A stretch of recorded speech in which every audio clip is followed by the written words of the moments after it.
श्री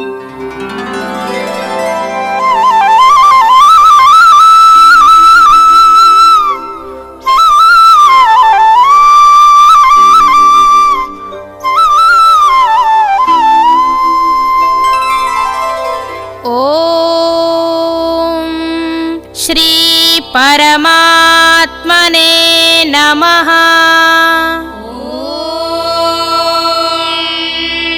श्री परमात्मने नमः।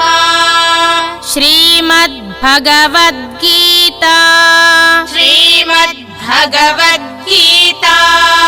अथ नवमोऽध्यायः। अथ नवमोऽध्यायः।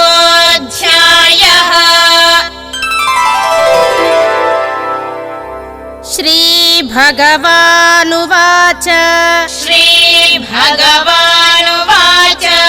सततं कीर्तयन्तो माम् सततं कीर्तयन्तो माम् यतन्तश्च दृढव्रताः यतन्तश्च दृढव्रताः नमस्यन्तश्च मां भक्त्या नमस्यन्तश्च मां भक्त्या नित्ययुक्ता उपासते नित्ययुक्ता उपासते।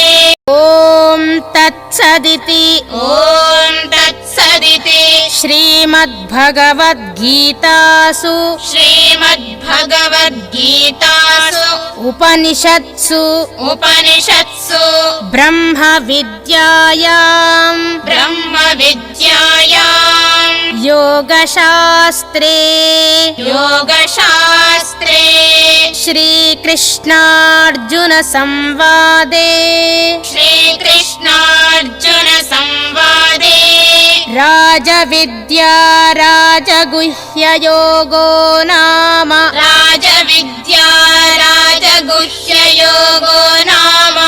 नवमोऽध्यायः। नवमोऽध्यायः।